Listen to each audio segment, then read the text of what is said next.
Okay, welcome. So, today I'd like to offer some reflections just about where our wound is where our genius lies as well. So I just want to talk a little bit about that today. So, yeah, I'm putting this project together, and I was talking to someone yesterday, and I will explain about what I'm doing. It's quite a big project, to be honest. I feel it's going to have a huge impact, and I will eventually need your help. So I will let you guys know when I'm closer towards kind of announcing it. But I was just talking to this this friend, colleague yesterday, and this idea that, you know, as ex-boarding school, childhood trauma, we often see that it is a wound, which it is. But as you can see in the model behind here, you know, the wound here, first stage, the bandages are tightly wrapped on. If you've got a wound, first stage, the wound has never healed. Place of denial, disconnection. Second place is the bandages are off. The wound smells. It is painful. The healing of the wound begins. That's the awakening, stage 2. Stage 3 then is the wound has healed, but there is scar tissue, a scar. This is where the light enters. So this is kind of really the message I want you to just understand. So whether your trauma was something happened with your parents, or maybe it was later on in your life, or at boarding school, to understand that this has the opportunity, you know, as Susan Zedike was saying in her podcast I did with her, episode 36, this idea that we need to speak up. We need to move from denial into taking the bandages off.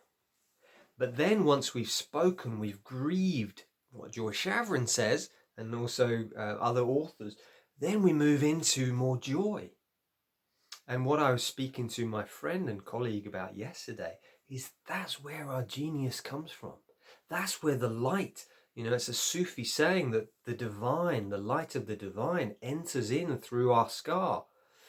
You know, we live in this world where we do have wounds, but we try and deny we have them.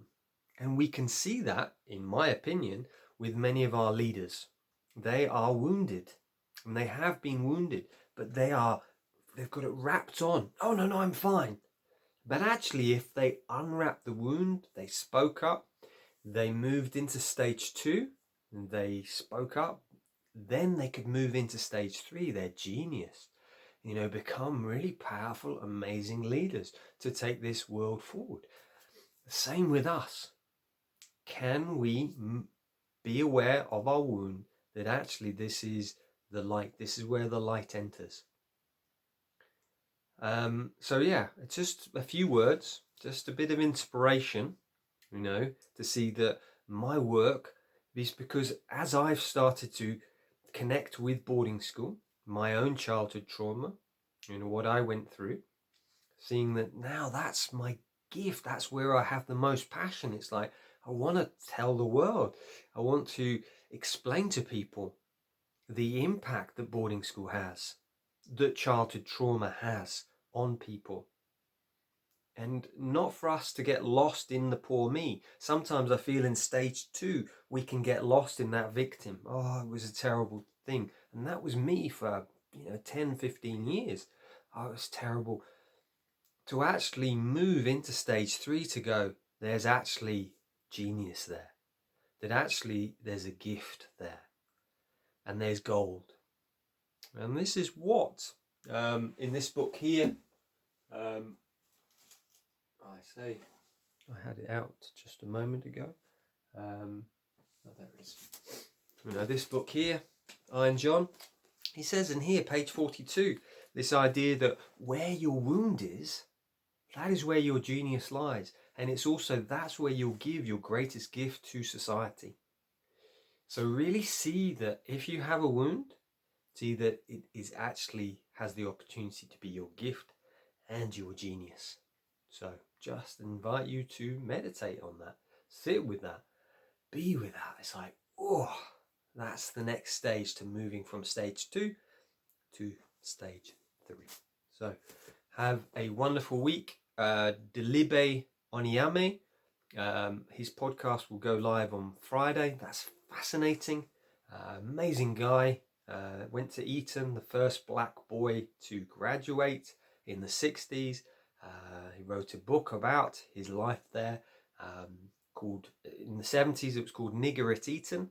He then changed the name to Black Boy at Eton, and he was then banned from Eton for 50 years, I think it was.